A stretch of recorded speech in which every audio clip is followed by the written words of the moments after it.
انا السنه اللي فاتت بعد 3 اسابيع وشفت اداء النادي الاهلي وشفت اداء الفرق، قلت كتبت كده عندي على تويتر: الدوري في الجزيره.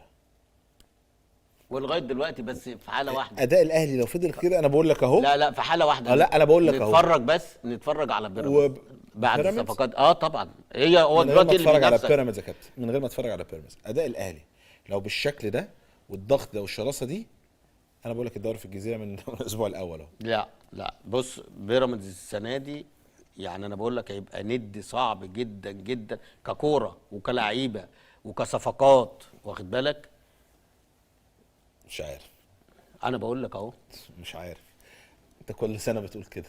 كل سنه بتقول بيراميدز هينافس طب وانت كنت فين السنه اللي قبل اللي فاتت؟ لا سيبك بقى من طب ما انا بقول مش ده كل سنه بيراميدز هو اللي كان بينافس الزمالك، انت كنت فين؟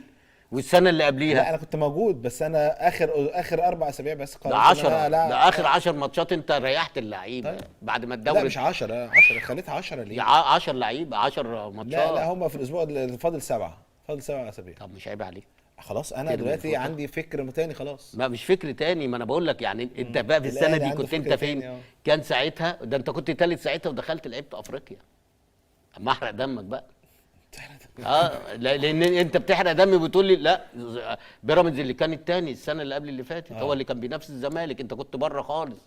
انت كنت ده انت صيفت من قبل، انت بتقول 7 ماتشات كتير. لا اخر 4 اسابيع بس ده 10 ده اخر 10 ماتشات انت ريحت اللعيبه بعد ما الدوري. لا مش 10 خليتها 10 ليه؟ 10 لعيبه 10 ماتشات. لا هم في الاسبوع اللي فاضل 7 السنه اللي اخذ فيها الزمالك. خلاص انا دلوقتي عندي فكر تاني خلاص. لا مش فكر تاني، ما انا بقول لك يعني انت بقى في السنه دي كنت انت فين؟ كان ساعتها ده انت كنت ثالث ساعتها ودخلت لعبت افريقيا. السنه دي كنت متراهن مين ياخد؟ ما احرق دمك بقى. لان انت بتحرق دمي بتقول لي لا بيراميدز اللي كان الثاني السنه اللي قبل اللي فاتت هو اللي كان بينافس الزمالك، انت كنت بره خالص. انت كنت ده انت صيفت من قبل، انت بتقول 7 ماتشات كتيره. ده الاهلي والزمالك طول عمرهم الاهلي بيبقى ماشي اول وتلاقيه الزمالك 2 بونت 3 بونت. الذاكره الاعداد بس الاعداد نايم كورونا كده. الاعداد نايم ان السنه اللي اخذ فيها الزمالك اخر سنه. طب انت ساعتها كنت انا متراهن على مين؟ انت مضيع 3 اجوان والنتيجه. انا كنت متراهن على مين؟ انت جبت اول جون في اول السنه دي كنت متراهن مين ياخد الدوري. بعد كده 3 كور، واحده في القائم، واحده من جنب القائم، واحده عوضت طلعها، واحده عوضت طلعها. لما بتشيله واحده من دول. في الاخر ايه اللي حصل؟ لا مش بتشيله، خلي بالك بقى. وفي الاخر كان تكيس. لو كان كمل يعني. لا هو كمل، بس هي المشكله انا قلت لك فرقه المصري اللي وحشه. لا المصري والله لعيبه بتلعب الكلام اللي احنا رجاله وتلعب على بطوله بجد. ماليش دعوه بكلام يا راجل ده انت في ماتش الزمالك مني انا مدرب الزمالك كسب فيه 3-0 وعندي الصفقات انت مضيع 3 اجوان والنتيجه 0-0. انت جبت اول جون في اول 27 ثانيه. انت اللي فرق معاك ان الاهلي خسران بعد كده 3 كور، واحده في القائم، واحده من جنب القائم، واحده عواد طلعها، واحده عواد طلعها. الاداء النتيجه لو واحده من دول دخلت كانت الدنيا اتقلبت. بالشكل بس حبيبي مش انت مدرب؟ مش انت مدرب. ما هو الاداء بتاع النادي الاهلي ده انت فاكر الاداء النهارده كويس؟ ده فرقه المصري اللي وحشه. ده كان لسه جاي ماسك قبلها ب3 ايام. والله فرقه النهارده بيقول الكلام اللي احنا قلنا والصفقات دي كلامك. خد مني انا مدرب وفاهم. انا دلوقتي ماسك فرقه وعندي الصفقات الجديده دي. انا هلاعب الجن الازرق هكسبه، واخد بالك؟ انت اللي فرق معاك ان الاهلي خسران البطوله واللعيبه النهارده مستواها كله بره المباراه. يعني الاداء الاهلي ما عملش اداء. بص بالشكل اللي احنا شايفينه. حبيبي مش انت مدرب النهارده كام مش انت مدرب. خلي بالك علي ماهر برضه يا كابتن اتخرج من اداء لا ما انت كان لسه جاي ماسك قبلها ب3 ايام واحرجك. ماشي مين ده؟ هو علي ماهر في الماتش بتاع الكاس يا كابتن ماشي. ده كان حلاوه روح يا كابتن. حلاوه روح والله انا لسه جاي بقالي 3 ايام بشكل كويس. انتوا ما بص خلي اداء مباراه الكاس مختلف تماما. خلي الامور تمشي. وبعد كده النهارده لو انت بتقول الكلام اللي ابو الدب بيقولوا كده يخوف. لا من اول دقيقه تنزل تجيب كابتن ده النادي الاهلي حتى انت جايب الجون في الاولاني في الدقيقه 44. لا ما انت وانت اداء قبل ما اروح للجول ده كابتن انا عندي اداء ما ضيعتش بس شرس. ما ضيعتش كل الفرص اللي عملها لك محمود جاد. كل الخطوره يعني يطلع عايز يعملها اسالك كده سؤال، هو النادي الاهلي هيقابل كل الفرق اللي ما هتلعبه تقولش بالشكل خلاص ده اللي لعب بيلعب النادي بكل المصري؟ ما انت كان النجوم ماتش في بتاع الدوري حسين الفترة اللي حسن جايه؟ السنه يعني دي في الاهلي هيلعب مين الماتش لكن انا الجاي؟ بكلمك عنده لا، افريقيا. ده عنده الماتش الدور في أفريقيا. الاولاني الاهلي هينهي جورج سان الدوري. جورج طب ما احنا ده انا بقول لك بص، الدور الاولاني، انا بقول لك بعد 10 ماتشات طول عمرنا هو هيعرف بس بعد 10 ما انا بقول بس لك طول امتى؟ عمرنا نعرف لما الاهلي لما والزمالك نقول بينافسوا الفرق. بعض. قول لي يا كابتن، عايز خلي بالك انت إنما- تتوقع مثلا لو الاداء ده فضل لا، ما انت لو ده فضل يا حتى لو بيراميدز كويس، ما انا بقول لك لو الاداء فضل على كده. أنا لا لغاية دلوقتي بص، بيراميدز مع احترامي ليها مش مقتنع فرقه بالراجل بطوله، هم فرقه لعيبه كويسه جدا، ولاعيبه مش هتاخد شايلوك بطوله. 3 السنه يا كابتن شالوك 3 والفرقه كانت خلاص ما الدوري. تقولش خلاص ده بيلعب بكل النجوم. لا لا بقول لك السنه دي لكن انا بكلمك بس يا يبقى فاروق، في عداله بعد في الدور التحكيم. الاولاني الاهلي هينهي انا بقى مش الدوري. مقتنع. طب ما احنا بقول لك بص، الدور الاولاني، انا بقول لك بعد 10 ماتشات طول عمرنا هو هيعرف بس بعد 10 ما انا بقول لك بس طول امتى؟ عمرنا نعرف الاهلي لما اشوف والزمالك اللي فرقه بينافسوا بيراميدز، بعض. ما خلي بالك أيوة، ان انا الخميس يعني. على البطوله اللي لو فاتت شفت الخميس أيوة اداء أخويا. بيراميدز تعرف طب ما كسبوا في الكاس طبعا وكسبوا في الخميس السوبر. بعد الزمالك الخميس، لان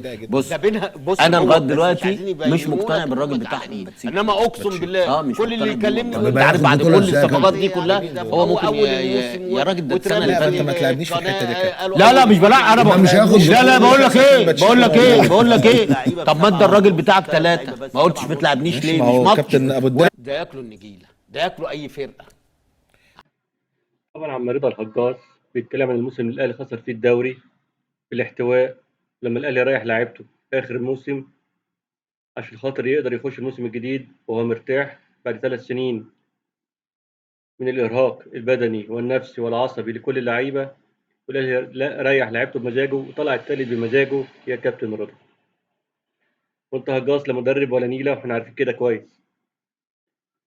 مفيش فريق في الدنيا انت مسكته وعملت بيه اي حاجه، انت بتقعدش مع فريق ماتشين على بعض. دي نقطه. النقطه الثانيه بالنسبه لبيراميدز، بيراميدز فعلا السنه دي خوف من الموسم اللي فات. من الدور الثاني كان فريق كويس جدا، كان منظم جدا وبيحقق نتائج كويسه جدا. فلازم نبقى عاملين حسابنا كويس ان احنا نحسم الدوري بقدر الامكان من بدري، لان بيراميدز مش سهل السنه دي. السنه دي هيكون بيراميدز المفروض اقوى من الموسم اللي فات بكتير، لانه دعم نفسه بلعيبه كتيره ولاعيبه قويه في كل المراكز.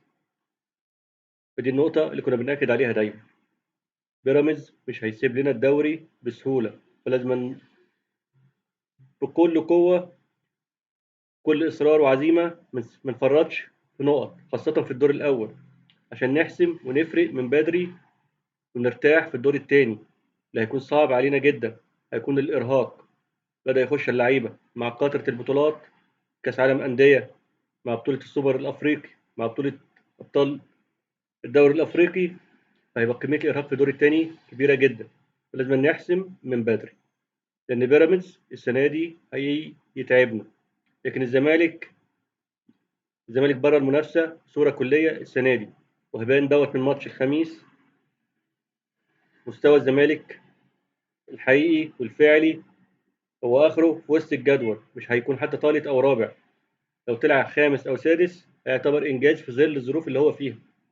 ونتمنى للزمالك انه يعدي من الظروف دي ويخش المنافسه، لان المنافسه بوجود الزمالك بتعلي قيمه المنافسه وبتعلي الدوافع والدافعيه عند كل اللعيبه.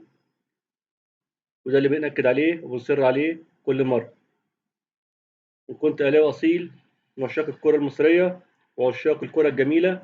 ادينا لايك واشتراك، والسلام عليكم ورحمه الله وبركاته.